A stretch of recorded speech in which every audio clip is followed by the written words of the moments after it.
folks, and welcome to the Daily Coin. My name is Rory, and today is Wednesday, March the 30th, 2016. And I have a new guest that I'd like to welcome to the show. He is two-time best-selling author, and it appears there's a third bestseller on its way, with all the high praise being showered upon The New Case for Gold. And that's scheduled to hit the shelves in April, and I'd like to make welcome Mr. James G. Rickards. Jim, welcome to the show. Thank you, Rory. Great to be with you. Well, I'm certainly glad that you're here. And do you have a hard release date yet for The New Case for Gold? We do. The official publication date is April 5th. It's next Tuesday, but it's available for order on Amazon right now. So anyone is interested, we've got 3 editions. We've got the hardcover, we have a Kindle edition, and we have an audiobook. Some people like the audiobook for long trips or plane rides or whatever. It's in all 3. You can get it at Amazon right now. Just go to Amazon, type in The New Case for Gold. You'll find it. But if you prefer your local bookseller, it'll be on the bookshelves on Tuesday. Sounds great. Thank you so much. And I don't know if you've had a chance to see the Financial Times video that hit the airwaves a couple of days ago, or within the last couple of days. And there was a young lady named Isabella Kaminska.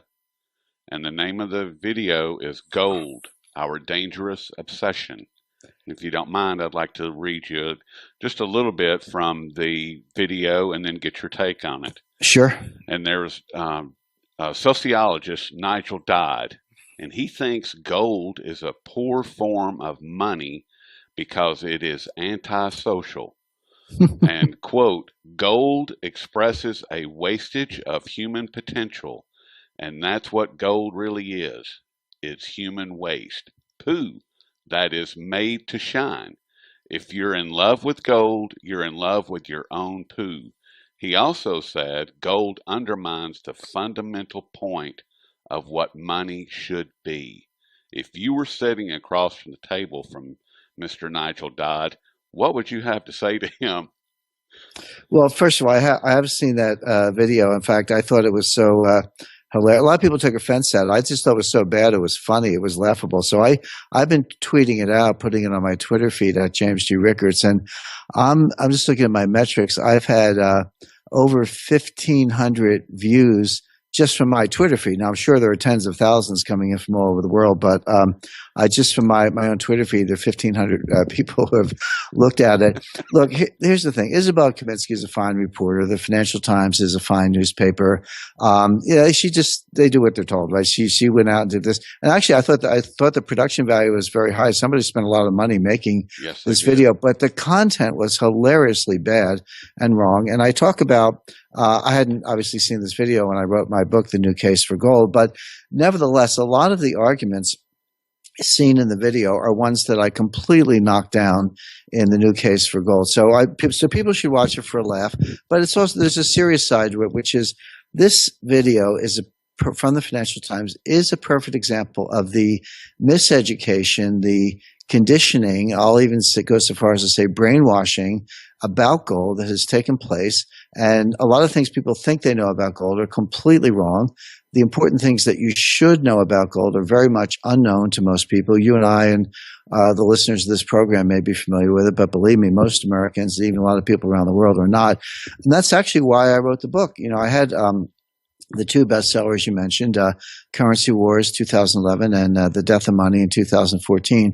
I had a chapter on gold in Currency Wars, and I had 2 chapters on gold in The Death of Money. But frankly, Rory, I got to a point I said, you know what, I need to sit down and take everything I know and I've learned and I've researched and I've discovered about gold, put it all in one place.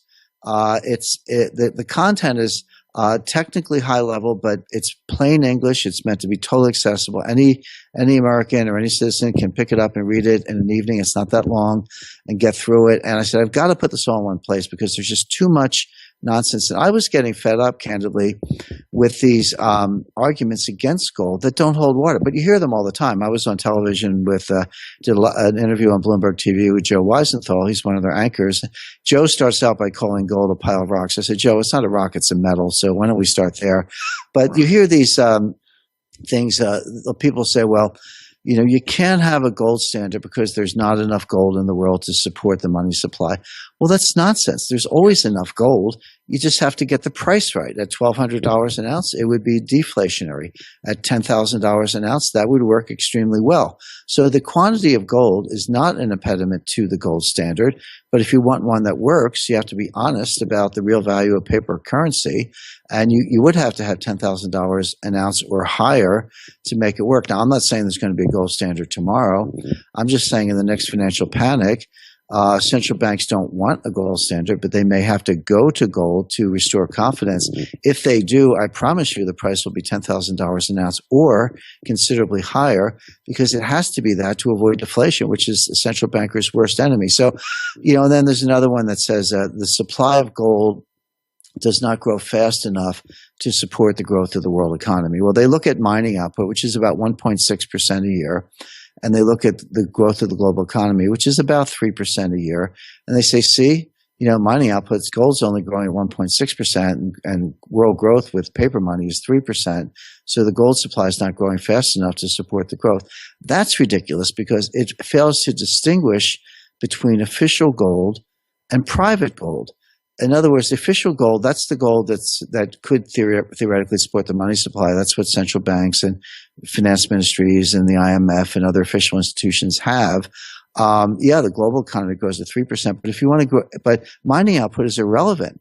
If you want to grow the official gold supply, all you have to do is print money and buy it. In other words, buy it in from the private supply into the official supply.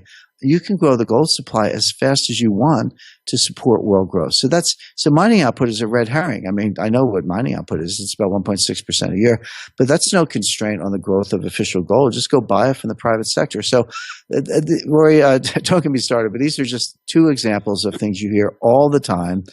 Gold's a rock, which it's not. Gold can't support money supply, which is not true because there's plenty of gold. You just have to get the price right. Gold doesn't grow fast enough to support world growth. Nonsense, because you can buy private gold if you want to grow the money supply faster. So all the things people think they know about gold are false. I shoot them down one by one in the book. But I watched this, very, very well produced video from the Financial Times. I go, here we go again with all the nonsense. By the way, there was one interesting figure in that video. Professor Sella, if you recall the video, he was the chemist. And he was not a gold basher. He's just a scientist. He was talking about how the gold atom is actually fairly densely packed. It didn't interact with other metals or solvents. That's part of the case in favor of gold. I actually quote him in my book, The New Case for Gold, because, why is gold money? Well, there are plenty of good reasons why gold is money, but one of them is, what else could be money? You're not going to want something that's radioactive. You're not going to want something that dissolves in water. You're not going to want something that, is impossibly scarce. You want it to be scarce, but not too scarce.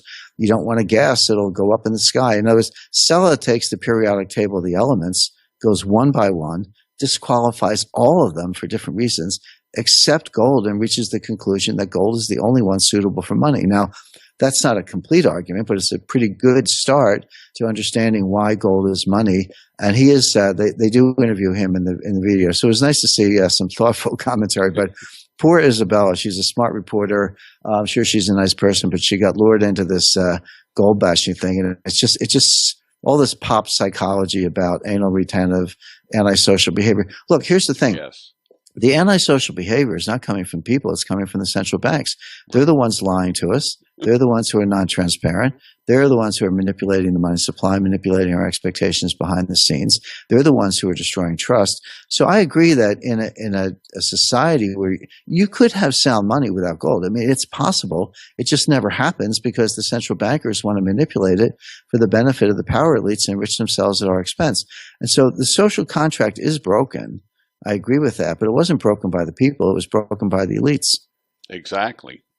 If gold is a pet rock, if it's a tradition, why are the central banks so secretive about it? Why would they not open the doors to the to the New York Federal Reserve? Why would they not open the doors to Fort Knox and say, "Here's an audit. Here's what we have. Here's what it looks like." But they don't do that. So that leaves us to speculate on what is or is not there. So I agree with that. I mean, if you want to talk about antisocial, they're the ones that are being antisocial, not you and I. Correct. By the way, Rory, your point that gold is a tradition. Who said that? That was Ben Bernanke. He Exactly. he was doing an interview, I think, with some students at George Washington University, and somebody very intelligently said, Chairman Bernanke, if gold is such a worthless thing, how come the United States has 8,000 tons? How come the IMF has 2,000 tons? On and on. Why are all these central banks and IMF and official institutions holding thousands of tons of gold if it's not a monetary asset? And Bernanke said, oh, it's a tradition, kind of blew it off. But, I actually spoke to Ben Bernanke about this personally one-on-one, and I read his book. He made his scholarly reputation long before he went on the central bank.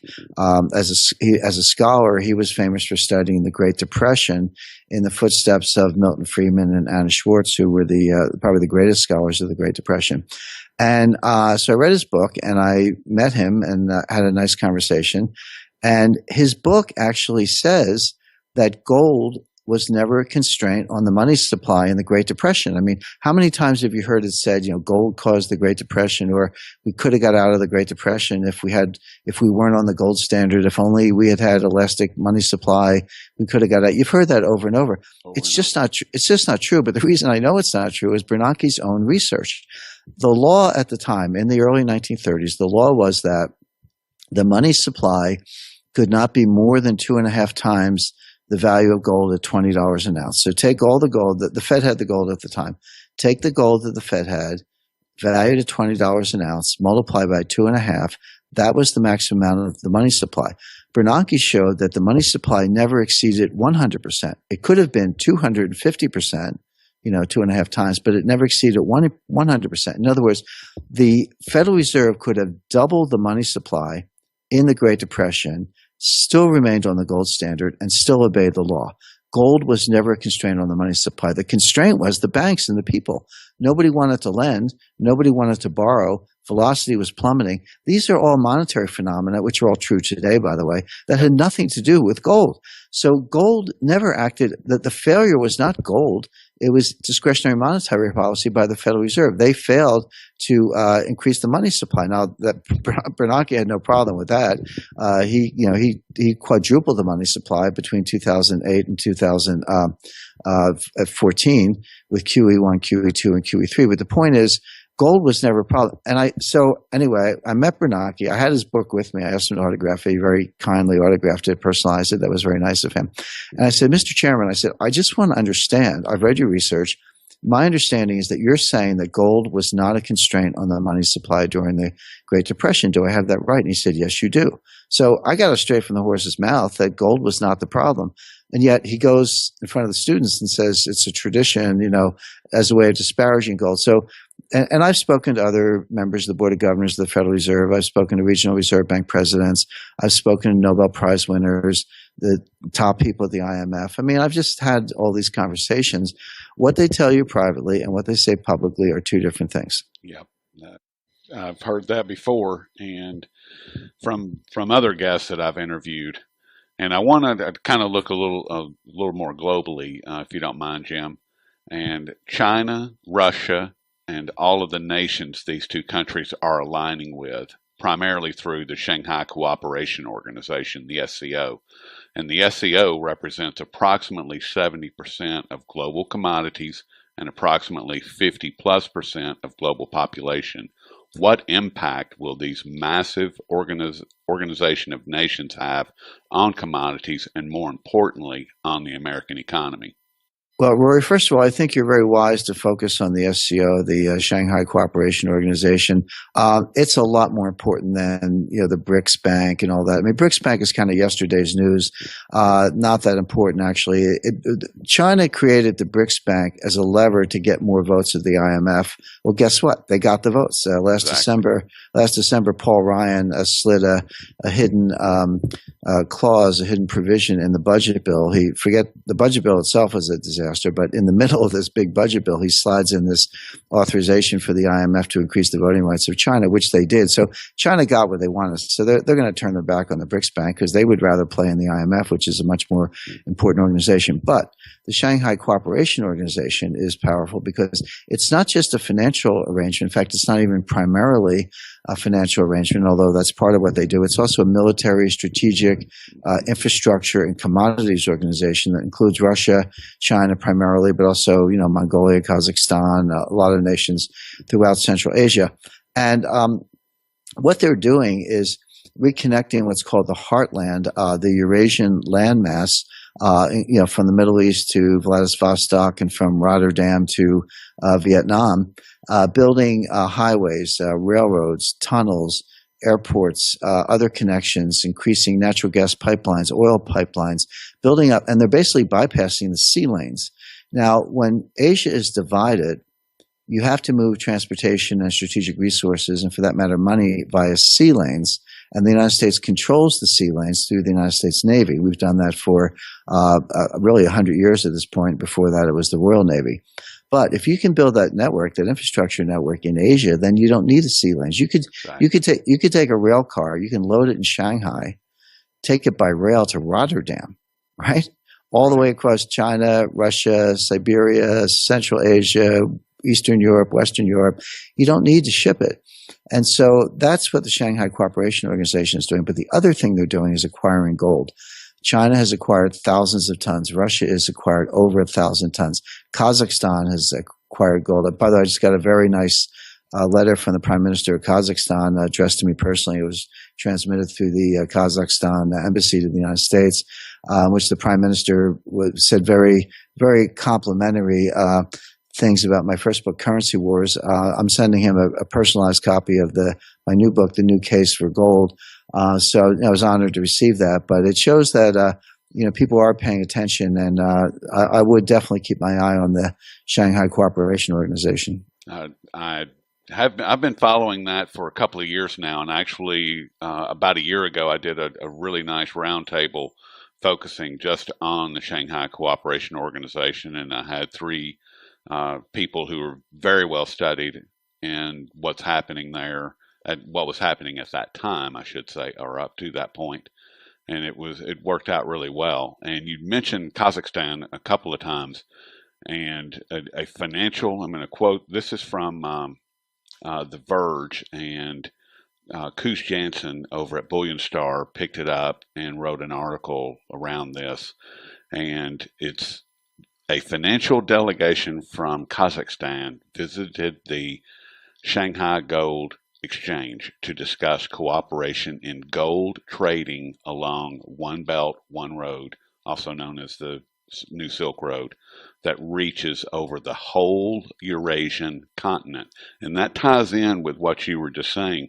And it sounds to me like, Jim, that all of this gold that Russia and China have been acquiring, and Kazakhstan, I've learned, has tripled their gold holdings within the last 5 years. They've gone from about 75 tons all the way up to about 225 tons.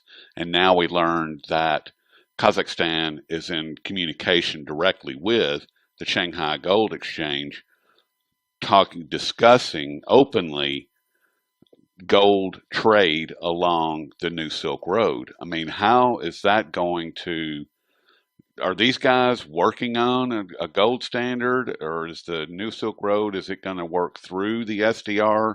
Is the SDR basket going to have some gold involved in it? Or what's going on with that from your perspective? Well, I think a number of things are going on. And Rory, the way I would put it is that the Chinese are too smart, and the Russians are also too smart to put a stake in the ground and say, here's what we want to do. What they're doing is keeping their options open. So on the one hand, they want to play in the Big Ten. The Big Ten is the IMF and the special drawing right. But right now, that's dominated by the United States. The United States has veto power over significant motions in the IMF. The U.S. has the largest voting bloc, the largest so-called quota, et cetera. Now, China is increasing its stake on, as you know, the IMF at the end of November 2015 voted to include the Chinese yuan in the basket that's used to calculate the value of the SDR. But I should just explain to you what the SDR is. The SDR stands for Special Drawing Right. Sounds geeky. I know a lot of PhDs who can't give you a straight answer on what it is, but it's actually incredibly simple. The special drawing right is world money. They don't want to call it world money because it's a little spooky sounding, but that's what it is. Exactly. Now, the Federal Reserve can print dollars. The European Central Bank can print euros. and the IMF can print SDRs. So it's just another form of fiat money printed by the IMF. By the way, you say, well, who's in charge of the IMF? They have a 24-member executive committee, 24 nations. You look at that list, you got kings, dictators, communists. It's a nice group of people. You've got some democratically elected leaders too. It's not all dictators, but it's a nice crowd. Completely unaccountable, self-perpetuating, unelected. They're just there. So they run the IMF, and basically they operate through the G20. And a lot of people think that because there's this basket that the SDR is backed up by a basket of hard currencies. It's not. It's just another fiat currency. Well, what's the role of the basket? The role of the basket is just a math problem to determine the value of the SDR expressed in other currencies. So you say, well, what's an SDR worth? Well, right now, one SDR is worth about $1.45. I receive an email from the IMF every morning giving me an updated valuation on the SDR. It's about $1.45. I've seen it as high as $1.55, as low as $1.35. It's just another exchange rate. It's like saying the euro. The euro went from $1.45 to $1.05 various times over the course of the past 5 years. Well, then sure, it's a floating exchange rate. Same with the SDR. So including the Chinese yuan in the basket of 5 currencies, it's dollars, euros, yen, sterling, and now the Chinese yuan. That's a prestige thing. It's important. It's meaningful. But it doesn't change the fact that the SDR is just another printed currency. So China's in that club. They got more votes at the IMF thanks to Paul Ryan, so they're in that club as well, and they want to stay in the club. But here's the point, Rory. When the next financial crisis comes, and I can see it a mile away. It's coming. It's going to be worse than 2008. We don't necessarily have time to go into all the science behind that, but it has to do with risk being an exponential function of system scale and the system getting larger. So that's just a matter of time, and probably not very much time.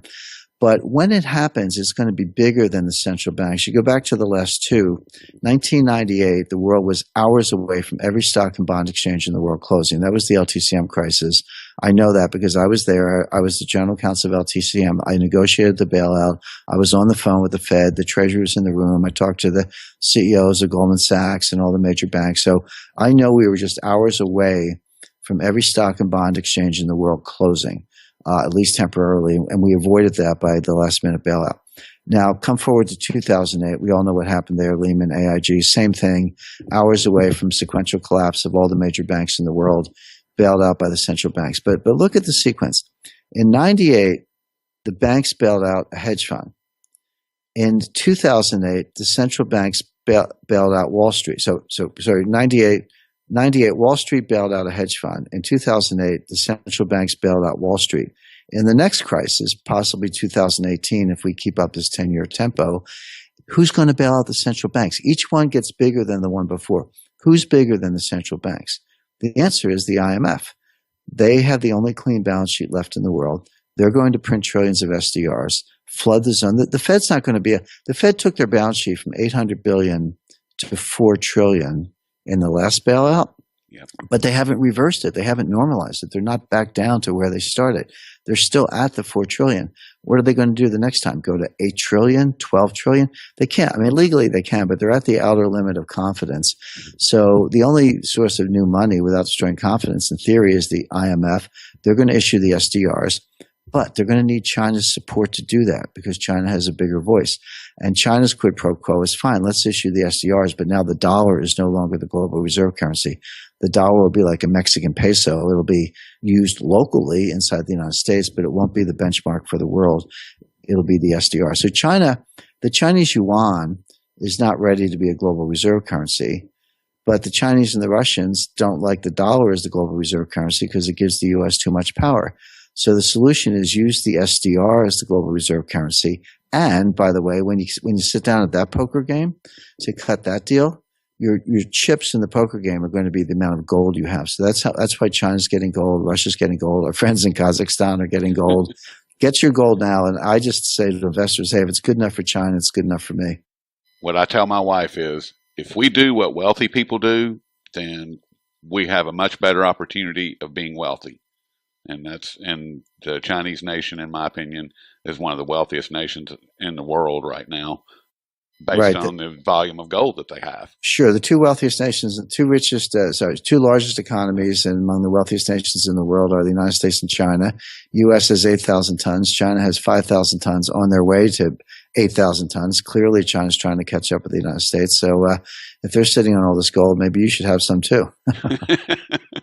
And last question, Jim, and it ties in with what you were just saying, and you just published a piece this morning titled "The Limits of Monetary Policy Have Been Reached," and that was published over at Daily Reckoning. And what I wanted to ask you about is NIRP, the negative interest rate policy. And with several countries already moving towards a cashless society and digitized currencies, and all the talk of a cashless society here in the U.S., from my perspective, this would be the mechanism to implement a negative interest rate policy. Will the other nations around the world participate, or how do you see a cashless society unfolding, and what does it mean for gold? Well, you can have a cashless society without negative interest rates, but it's difficult to have negative interest rates without a cashless society. Exactly. Negative interest rates obviously are when you put your money in the bank, you come back a year later and some of the money is missing. The bank took it away. That's a negative interest rate. Instead of paying you interest, they take the interest away. They take it from you as if you were a borrower rather than a depositor. So your money disappears. So people say, well, that's easy. I can get around that. I'll just take my money out of the bank, stick it in a coffee can, bury it in my backyard, stick it under my bed, whatever. By the way, talk to your grandparents. My mother and my children's grandmother, and most listeners' grandparents remember the Great Depression. They remember these kinds of things going on. But here's the problem. So the power elite know that cash is a way to get out from under negative interest rates. So they're trying to make cash disappear, trying to force everyone into digital bank accounts. So imagine you run a slaughterhouse and your job is to kill all the pigs and cows. What do you do first? Well, you round them up into pens. You don't run around chasing cows. You herd them into pens and then you slaughter them. That's what's happening to savers and investors. We're being herded into these digital pens at a small number of mega banks, and then we'll be slaughtered with negative interest rates.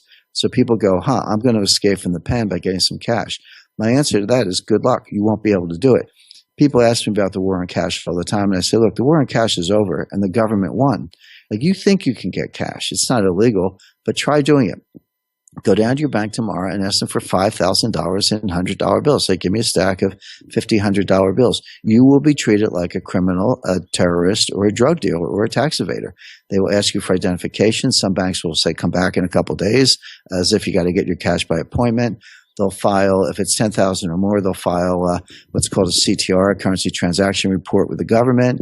But even if it's under $10,000, they'll file what's called an SAR, a suspicious activity report, because they say, hey, you never came in for cash before. You're doing it now. What's up with that? That's suspicious. So, and by the way, the bank tellers are trained to not give you the benefit of the doubt. Don't treat you like an innocent civilian who's trying to avoid having your money stolen by negative interest rates. Treat you like a drug dealer, a terrorist, or a tax evader, or else they lose their job because they've got bank compliance officers and federal examiners looking over their shoulders. So the whole system is where you think you can get cash, but you actually can't.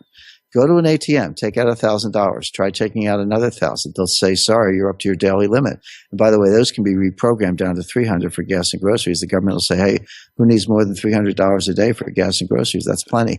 So the war on cash is over. The government won. You can't get your cash. You're locked into this slaughterhouse, this digital slaughterhouse, and they're going to pick your pocket. One of the reasons I like gold is because it is legal to go take your money and buy some gold. Then you put that, you're not subject to hacking. You're not subject to digital attack. You're not subject to negative interest rates. And if the gold goes up in value, you don't have to pay any income tax unless you sell it. Now, if you sell it, yeah, you got to declare that and pay income tax on it. But if you're holding the gold and it goes from $1,000 to $2,000 to $5,000, which it will, you don't have to pay any income tax on that.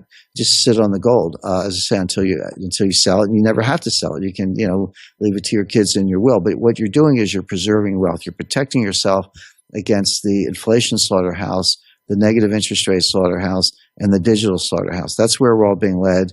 the way to jump over the fence and be free range is to have some gold. Exactly.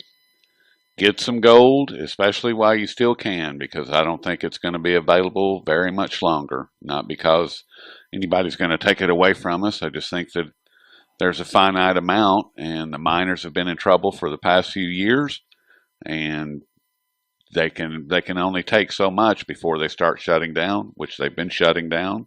So that in itself will hurt supplies. Well, that's absolutely right, Rory. I just got back from Switzerland, and I met with the head of the world's largest gold refinery. And now, so what does a gold refinery do?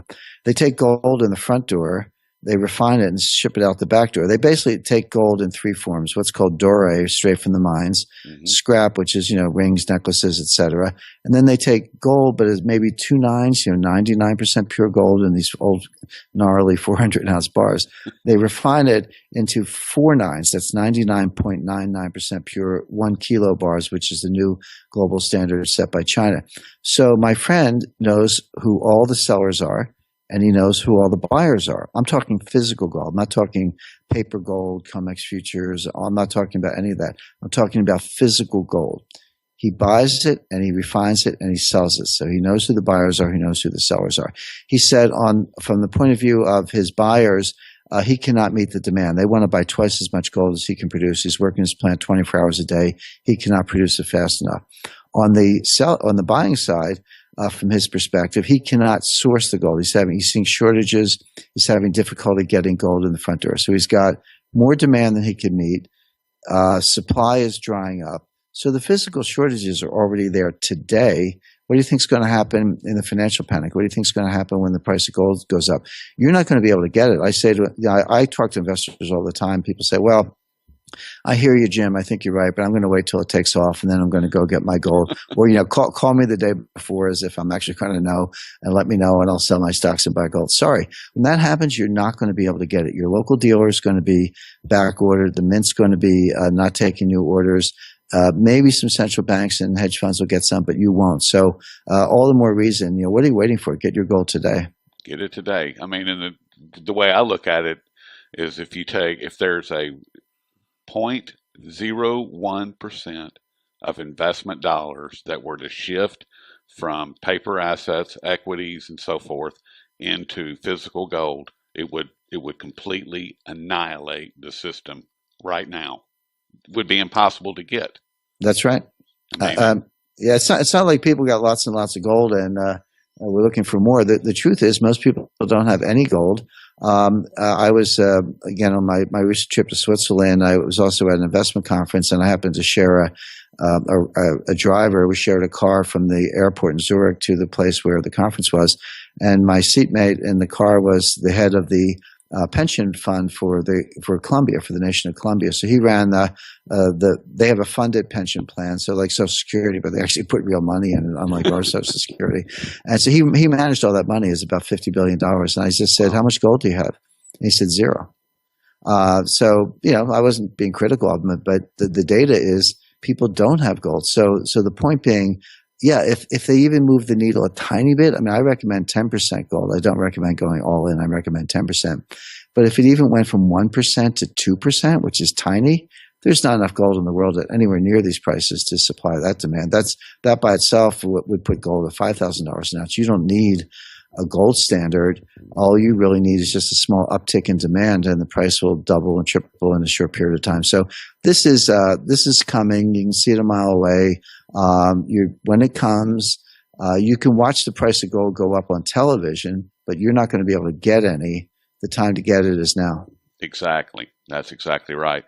Jim, I'm not going to take up any more of your time. You've been very generous this afternoon, and I greatly, greatly appreciate it. We've been speaking with James G. Rickards, and he is the editor of Strategic Intelligence, which is a financial newsletter. He's also the author of Currency Wars and The Death of Money, both of which were bestsellers. And April the 5th, available now for pre-order, is The New Case for Gold. Jim, I certainly appreciate all your time today. Thank you, Rory. Great to be with you. Well, I hope we can do this again in the not too distant future, and you have yourself a wonderful afternoon. Thank you. All right, I'll talk to you soon.